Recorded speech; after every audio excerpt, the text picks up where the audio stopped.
They moved out of the way for my informant dance. My dance. Order, order, order! I am certified that the defense has substantiated its claim beyond all reasonable doubt.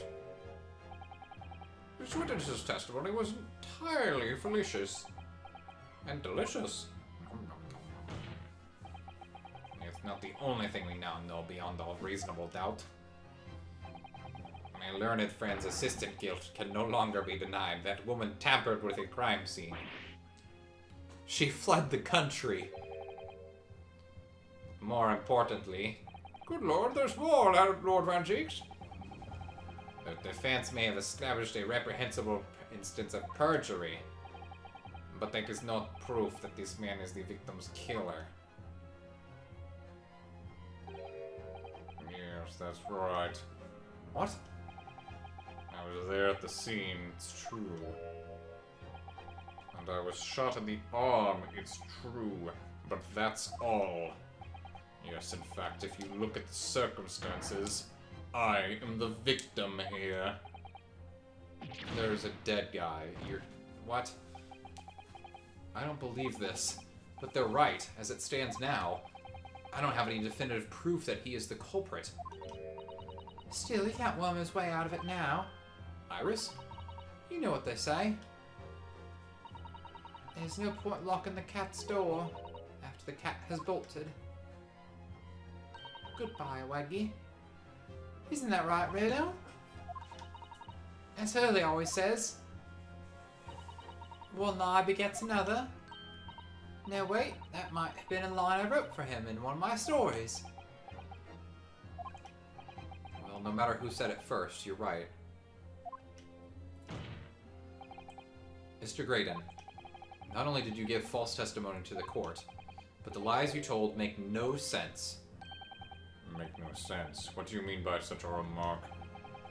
What you said in your testimony reveals that you know something you shouldn't have known. In other words, there's a fundamental inconsistency in your statements.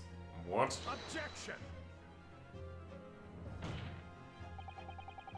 This is provocative talk, counsel. Won't you enlighten the court? Explain this alleged inconsistency. Iris was right. One lie begets another. The inconsistency is revealed by the lies in the witnesses' statements. They show that Mr. Graydon had knowledge of something he shouldn't have known anything about. Namely, the people.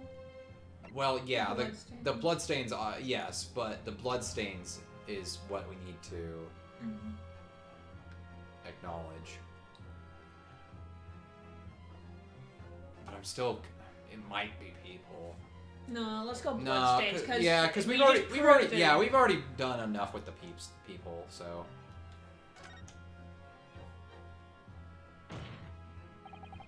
The bloodstains that were present on Miss Lestrange's coat.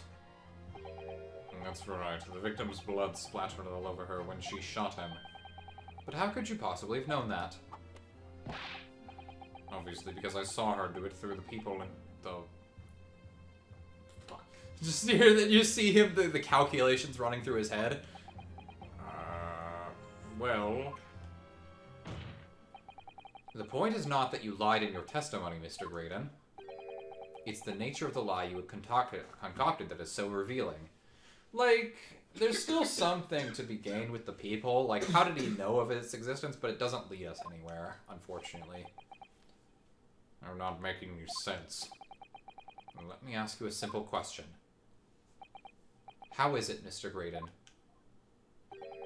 that you knew of the existence of the peephole in the storeroom? What? Well, obviously,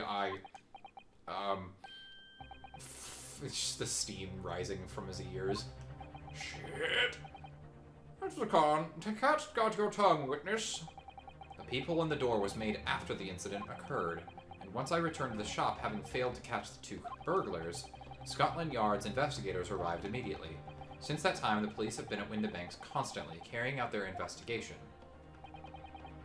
Isn't that right, Inspector Gregson? Oh shit, it's gonna connect him to the leaks? Well, yes, of course, sir.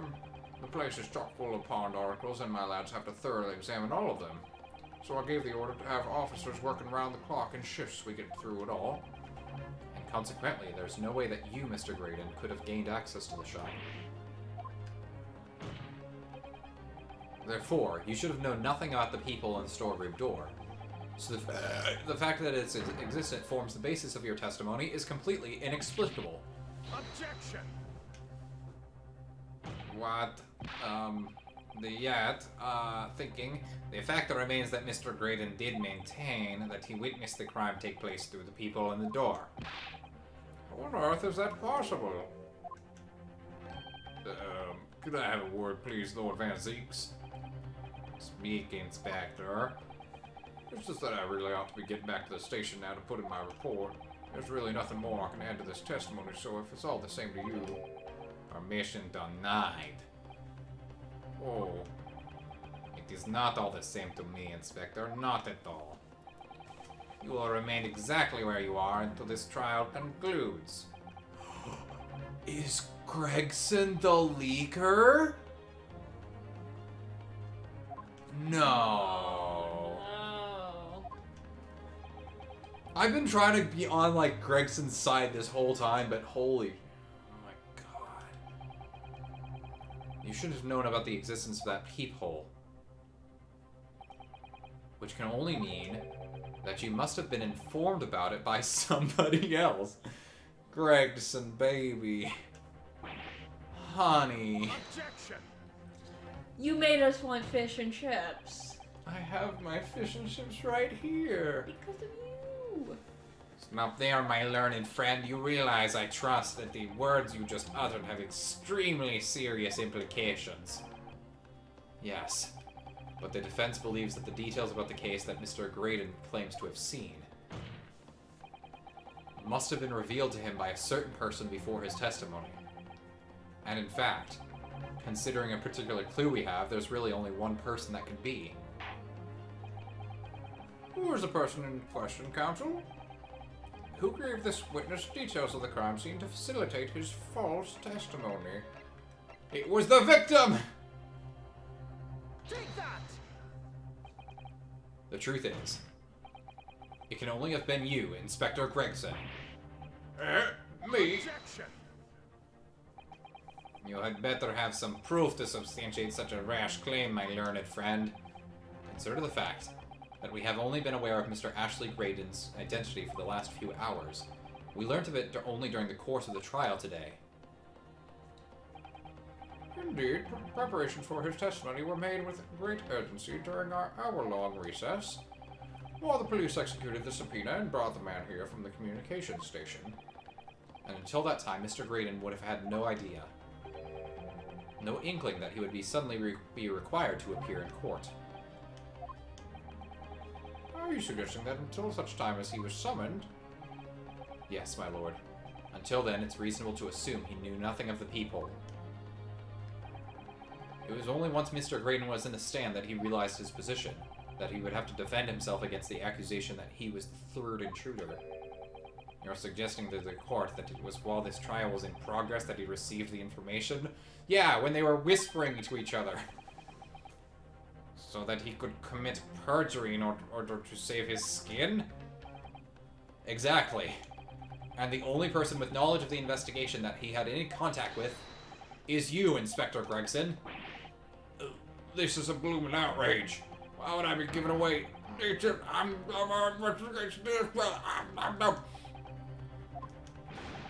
I was summoned to his lordship's chambers during the recess in any case. Had you forgotten that?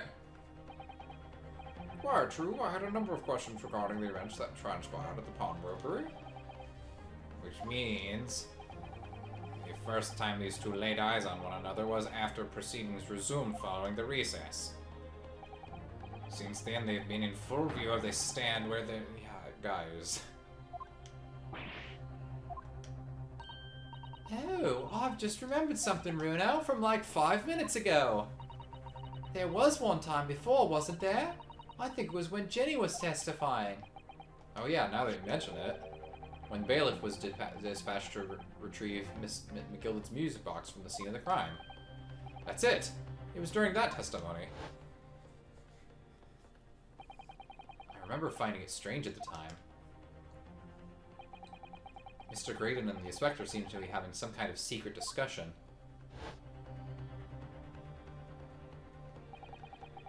It would have been possible for you to give Mr. Graydon the information he needed then. You little toe rag, you're making all this up. I'm a respectable Scotland Yard inspector, for crying out loud. Why would I do something like that? I'm giving away confident and details to the likes of this bro. Admittedly, you wouldn't have had any reason to do something like that for no gain.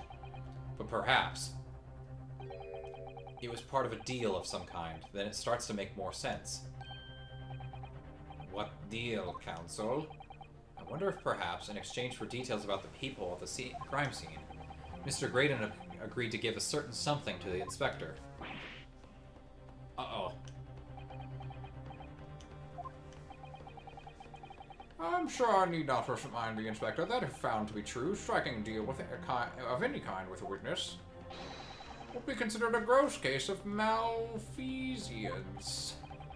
I've definitely heard that the word before. Well, It's becoming clear that jumping in with accusations is this Nipponese student's speciality. I don't do that.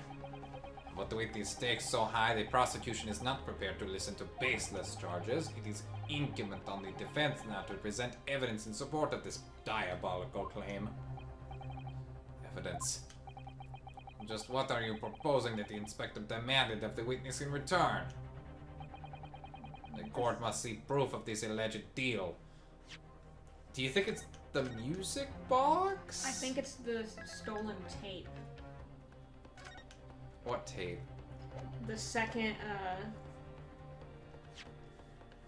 Morse code, music disc. Yeah, we don't have that, Kristen.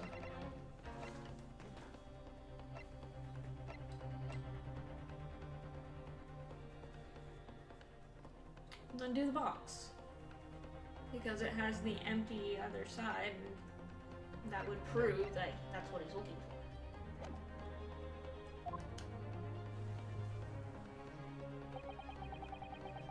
If Inspector Gregson really did strike a deal with Mr. Graydon, then logically there's only one thing he could have asked for. That must be it. Bruno, do you think it could be? Yes. It's the missing link that would join all the dots together in this puzzle.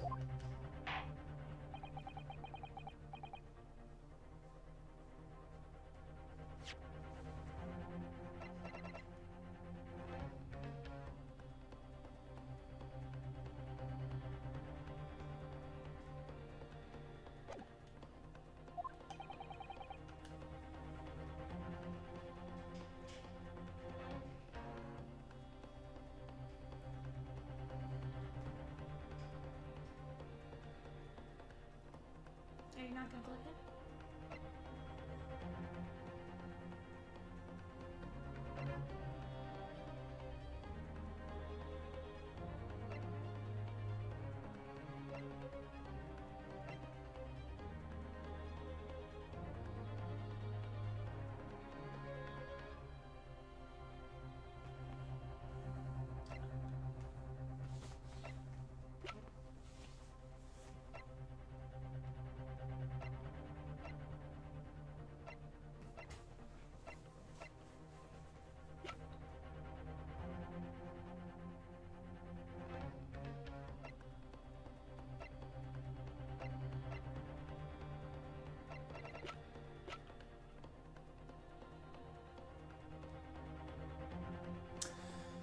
Okay. So... No. It wouldn't be something that... Oh, it would be something that Graydon would want. It would be something that, Gregson would have wanted. Why would Gregson give the information unless he had something to gain in return? So, I was thinking, like, the manuscript, maybe, because it hasn't come up at all at this point, and he's like, this is what connects everything together, so I'm gonna try it. This, my lord, this shows exactly what the deal between these two men was all about. Nope. So he wasn't a bad guy, he just wanted the... Nope, it was not that. Gregson is a man. I'm very surprised at Gregsy. There must have been a compelling reason for him to give away case secrets like that. That's the most important thing. What could have motivated him to do it? I think he was the one that was telling them. I think he's part of the. No. Shh. Let me think. Would it be the newspaper then? Because he wanted to know about that secrets, maybe. Take that! I'm willing to just go all out because I've got.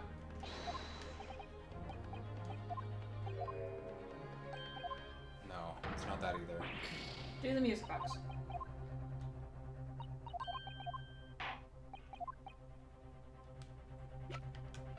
I think Gregson was the one selling the secrets.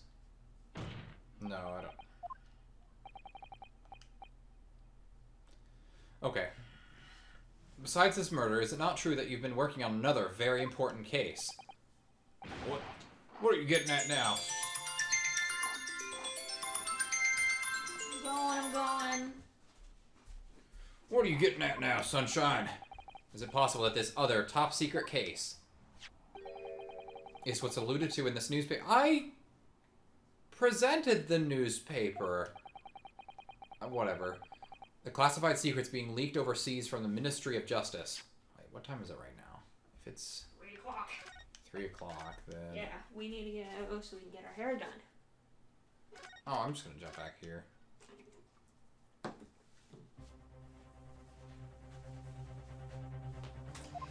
We're not going to be on this until 7. We're not going to be on this until 7. Don't say that. Take that!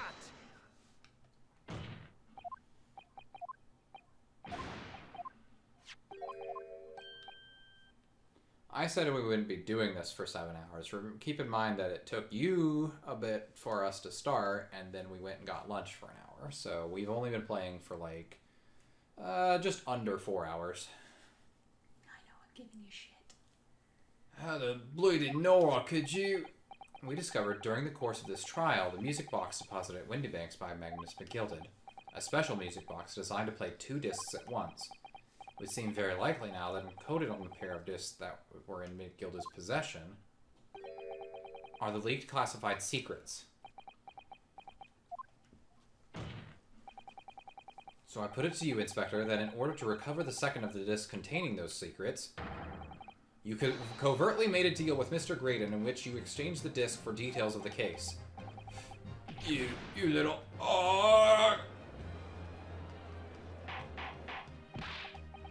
Order! On the day of the incident, when we met you at Windybanks, you said this.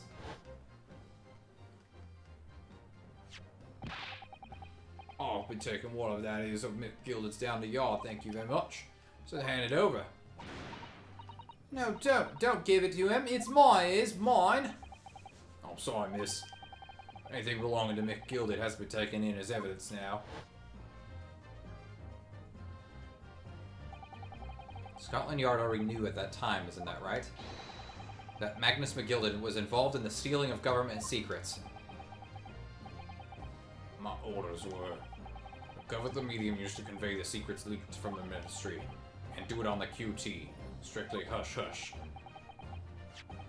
And that explains why, when I presented this disc as evidence to the court, you objected so heavily, I presume. Because you know that it contains highly confidential information. Well, I mean, not likely. I mean, I wasn't that sure of it myself. I realized there was a possibility, that's all. Inspector, surely you're not saying that in order to acquire the second of these music box discs, you did indeed reveal confidential details of the crime scene to the witness. To aid and abet this man, hello pilot, giving false testimony? There's no other way that Mr. Graydon could have known of the existence of the peephole. It's the only explanation. A deal is struck between these two men. No! Objection! If, and I stress, if, this sobering assertion turns out to be founded in truth, it would mean that the second disc is, as we speak, here in this very courtroom. Wait, what? In this room? How could you possibly make a claim like that? Because Inspector Gregson is a Scotland Yard detective. What? What's that supposed to mean, eh? As a seasoned policeman, the inspector will have approached this alleged deal with caution. Certainly he would not have accepted a gentleman's agreement in this matter. No, he would have insisted on having the article agreed upon in the palm of his hand. Good gracious, then you mean to say Inspector Gregson already has the item in question in his possession? He has the second disc actually on his person? Hi! The defense demands that the inspector is searched at once. Definitely. Go away, I'm naked. They could have only struck a deal with each other when Jenny was testifying before. And Gregsy hasn't moved from the witness stand since. My lord, please. Order an examination of his personal effects immediately. Well, Inspector. Please, Gregsy. Guess I'll finish my chips later.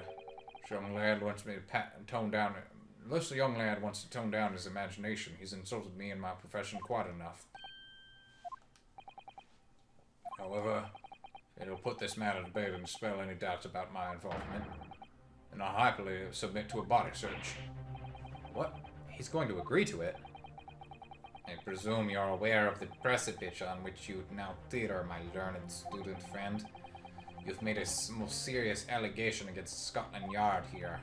If following the search of the inspector's personal effects, no disc is found, you will be deemed unfit for court service. This trial will end, and my country's government will formally demand of yours that you are severely reprimanded. Holy shit, dude. That sounds serious. Indeed, to have a visiting student make such a defamatory remarks about our country's most senior police force is not something Her Majesty's government will be able to overlook. You're just threatening Bruno because you're scared. The accusation is beyond serious. You must be prepared for grave consequences. It's true. I can't imagine Gregson would have accepted a gentleman's agreement for something so critical. The disc must have physically changed hands, which means the inspector should have it. But somehow, something doesn't feel quite right here. Very well, Counsel. You know the implications, so let me ask you one final time. Yes, my lord. Do you still persist in formally requesting a search of the inspector's personal effects? Someone else.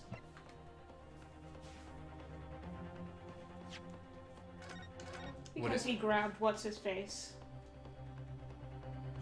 and shook him.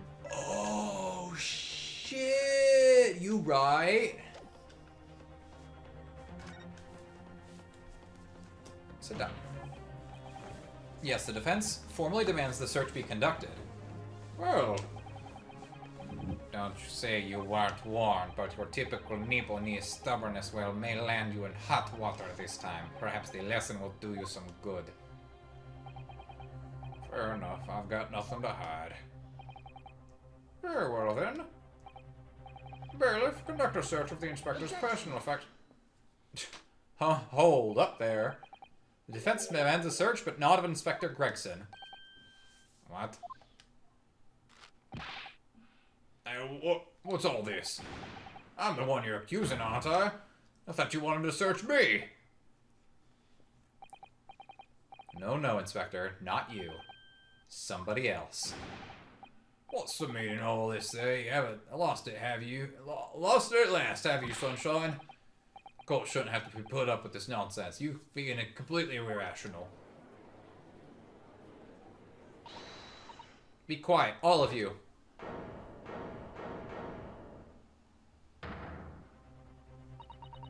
Bruno's doing what you all told him to do and having the courage of his convictions.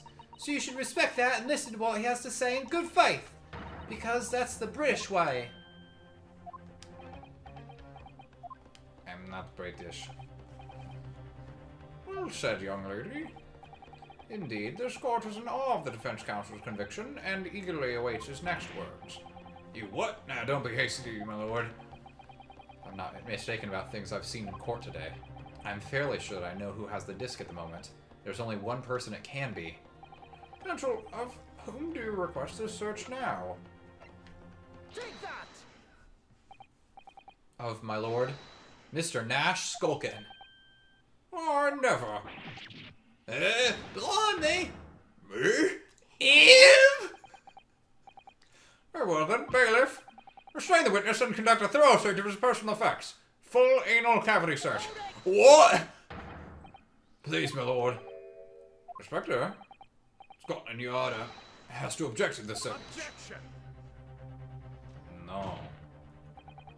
Unfortunately for you, Inspector, your objections carry no weight here. In this courtroom, only the prosecution and the defense have the authority to object. But Lord Anziques, I have no idea what forces are in play that might influence your actions. But personally, I have no intention of obstructing the course of this trial. It amuses me. bailiff, carry out the search. I don't know nothing. Now hold on a minute. I don't know nothing. Nothing about no disc. Cut it out! Ah! Here, my lord, in the witness's pocket. I found this. Good lord, that's... Another music box disc. I don't know nothing about it. Nothing.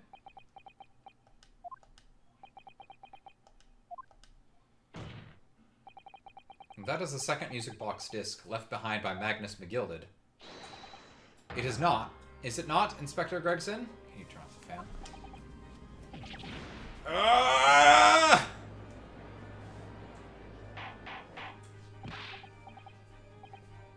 Order! Mr. Skulkin, what have you to say for yourself? Gordon Bennett, I mean just Gordon Flaming Bennett.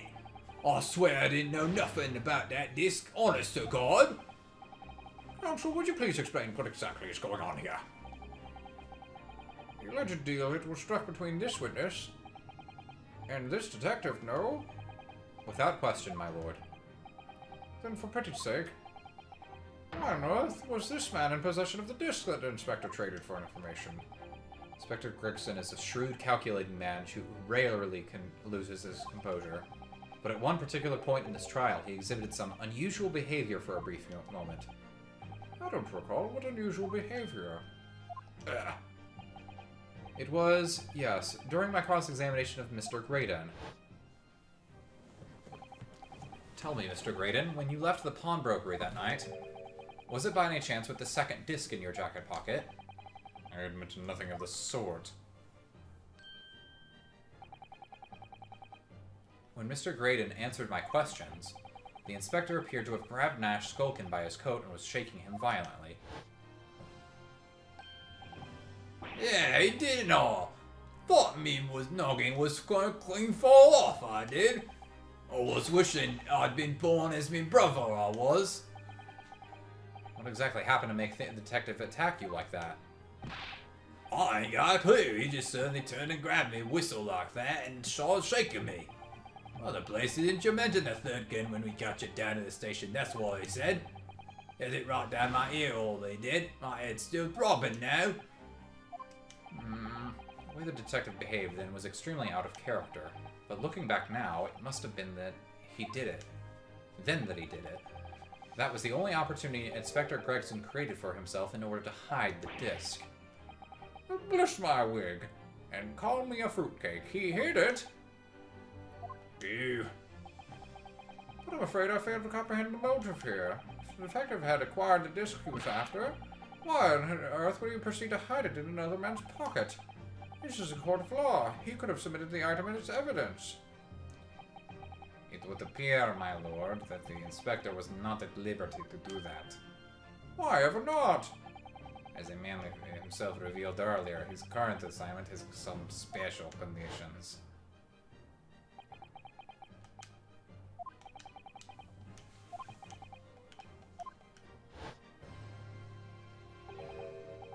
Shush, top secret assignment, is it? As far as we are aware, the information stolen comes from confidential government communications. try and hold it back. Okay. It would seem that the information were to be revealed in court as evidence, it would be problematic. So now we're going to reveal it in court as evidence. Does that sum up the situation, Inspector? Right, so I'm operating on direct orders from the Ministry. I'm afraid I'm not at liberty to answer that question. So, realizing there was a chance you may be searched here in court, you took steps to hide the disc you had acquired from the witness. Ah, does this mean? He only pretended to attack Mr. Shikuquaza in order to get close enough to him to slip the second disc into his pocket. It was all pretense.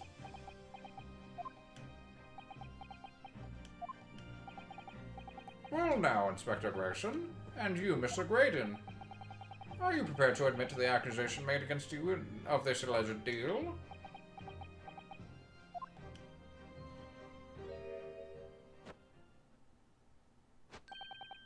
Admit it. Yours truly, please.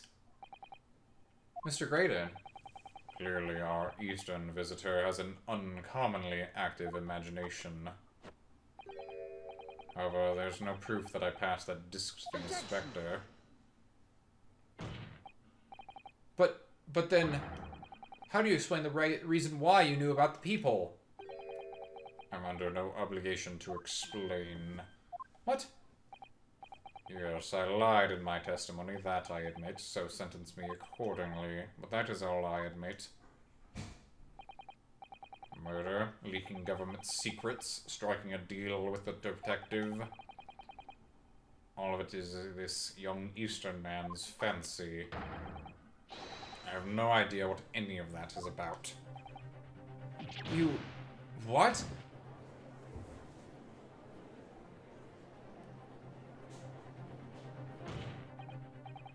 Well, what about you then, Inspector Gregson? Did you admit to making a deal with Mr. Graydon in order to acquire the disc? Ladies and gents of the jury, as a Scotland Yard Inspector, I will declare this and nothing more. I'm acting in the best interests of the country. Whatever I've done, it's been in the name of justice. So he admitted it? No, he has not admitted it. So as members of the public of this fine country, I'd like to think that justice will be your guiding light when you're making your decisions.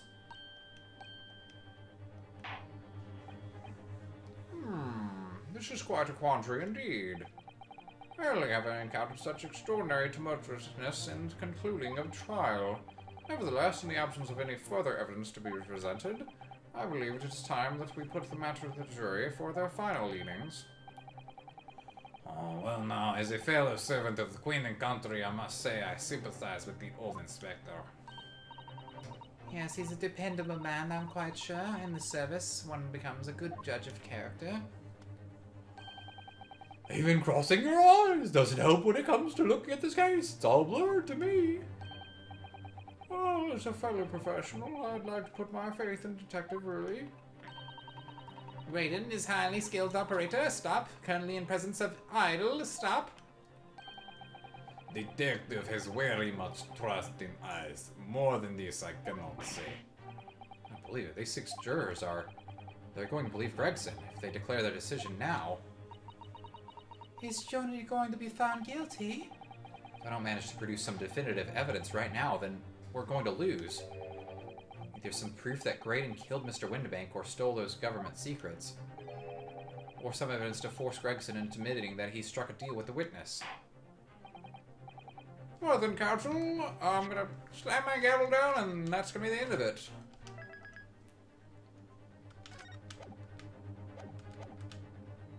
What say you to this? I think it's time I imposed on the jurors to declare their final decisions, no? That is, unless you have some compelling evidence you have thus not presented to the court. If I let the judge call on the jurors to announce their leanings, Gina will be found guilty. So there's no choice then, Bruno. You have to throw some more evidence at them. This is it now. It all comes down to this. Who do I present evidence against? Gregson or Graydon? Oh, fuck. I don't know.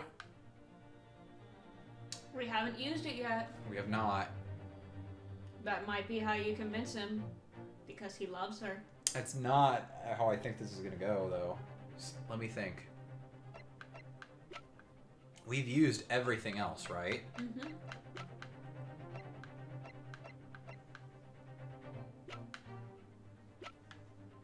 Wait, we can examine this one? Whoop. No, probably nothing here. Shit. This seems dumb. Try it. You've already saved. If it doesn't work,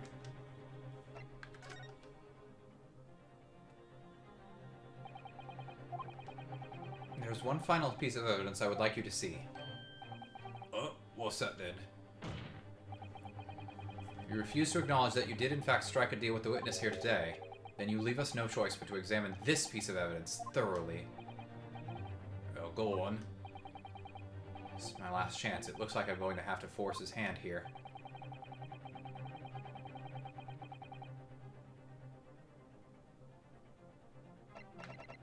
Take that! What on earth is this, Council? Irrefutable proof, my lord, of the corrupt dealings that went on. Oh! Wait. Irrefutable proof. Yeah, no. Okay, that would have been a twist. Nah, I'll wait till it actually poofs. Okay. okay, so it was not that.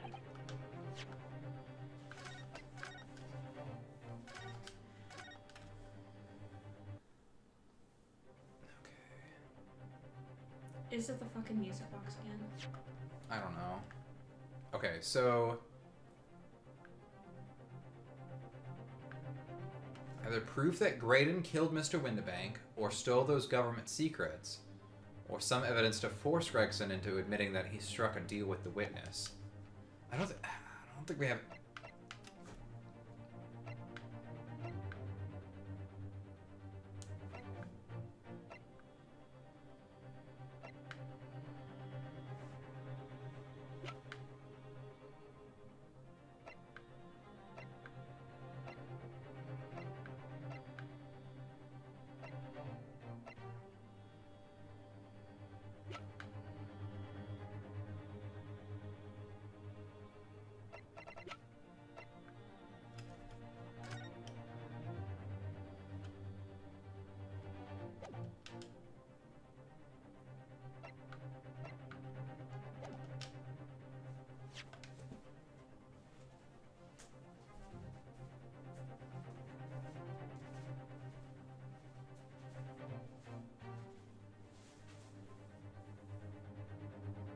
Don't look it up.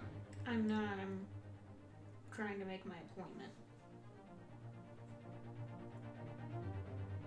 Because I have to leave at 4 with or without you.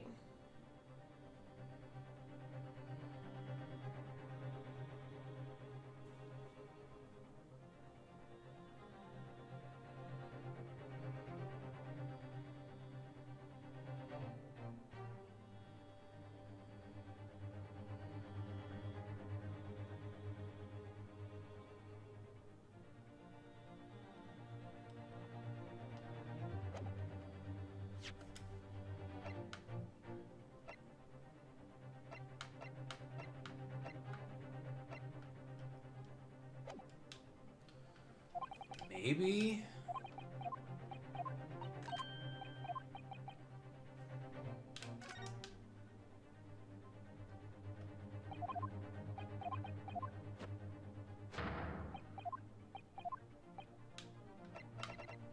Take that!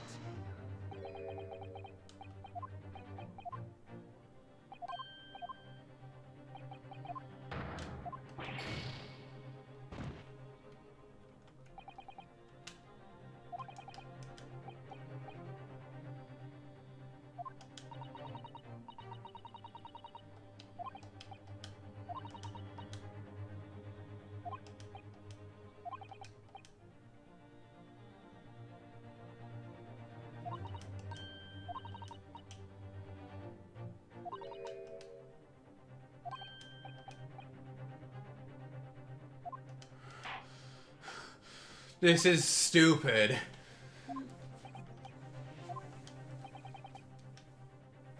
you gonna go to people? Take that!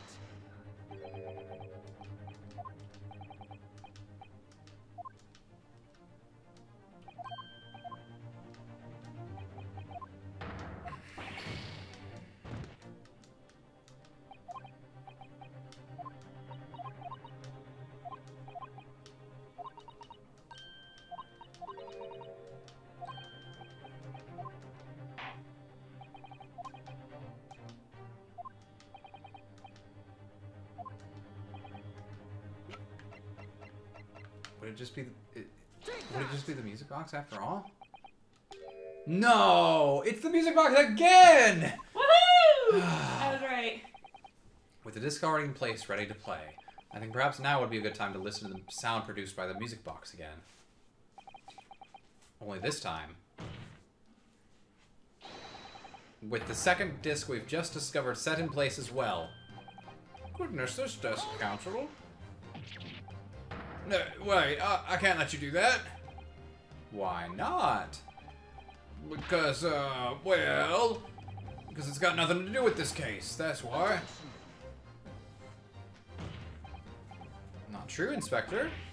The defense has already proposed that the sounds heard by the court earlier in this music box were part of a Morse code message.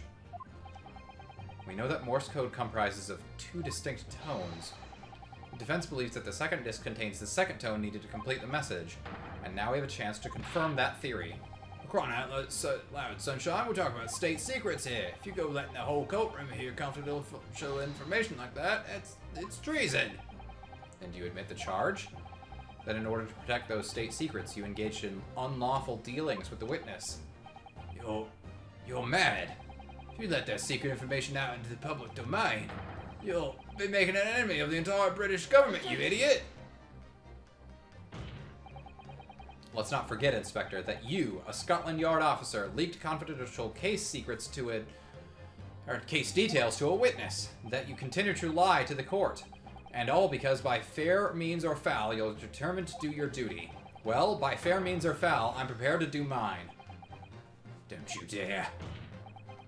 I will stop at nothing to protect my client. I don't care who I make an enemy of. Oh, shit. It's Sorry. kind of hot. Yeah, I went to the store and bought a new set of chalices, and I came back to this. I'm glad I came back and didn't miss the tea. My lord, if you please. The court must hear the sounds made by that music box. Come on, Van Zieks, for Pete's sake, stop him! No. Inspector, you should know my methods by now. I'm a prosecutor. I'm no Scotland Yard puppet. In this courtroom, my duty is to the law, so let me propose a toast to uncovering the truth, by fair means or foul. No! Very well, the defense's stance here and that of the prosecution has been made very clear, I feel. Therefore, in accordance with the defense's request, the court will now listen as this music box is set in operation once more. This time with the second disc in place and both discs playing simultaneously.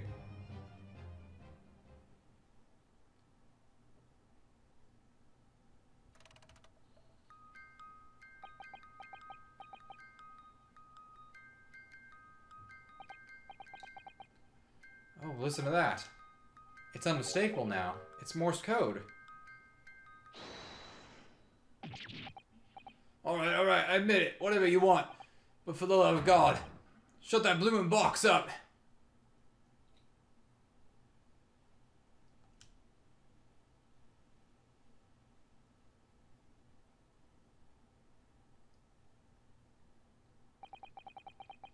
Let me ask you again then, Inspector Gregson. Did you, or did you not, strike a deal with the witness next to you in the stand, Mr. Ashley Graydon? Specifically, did you furnish the witness with confidential case details in exchange for this music box disc? Did you reveal the existence of the people in the pawnbroker storeroom, Inspector? I did. Stop. What are you doing, man? It's all exactly like the young Eastern lawyer said. When the trial resumed after the recess and we were stood here in the stand together. That's when he approached me with the deal. Shut up, you imbecile. Shut up. You there. You're the detective who turned up the pawnbroker the other day, aren't you? I may have something you're looking for, Inspector, with me at this very moment. So how about a trade? I suggest you accept. Information that may make certain individuals uncomfortable will soon be made very public indeed. And let that information become public knowledge, not under any circumstances. So I accepted the man's proposal and told him details about the case that should have put him in the clear. The people on the storeroom door and the bloodstains on the overcoat. By giving false testimony, this witness intended to have the defendant wrongly accused of murder. Inspector, you knew that. Yet you still revealed those details to facilitate the witness's perjury. I did. But then it turned out that the people had only been made that night after the incident took place. Scotland Yard wasn't aware of that, if I'm perfectly honest. Well, Mr. Graydon, what do you have to say for yourself? There's nothing and no one left for you to hide behind. You struck a deal with the inspector in order to escape conviction of a very serious crime. Namely this. You are the third intruder who broke into the pawnbroker on the night in question. And you perpetrated the murder of the proprietor, Mr. Pop Windabank. You.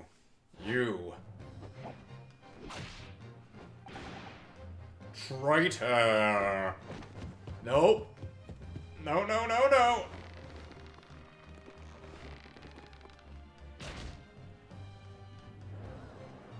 He popped out a fucking chip! Bailiff! Restrain that man! At once! Skeletor, on my way!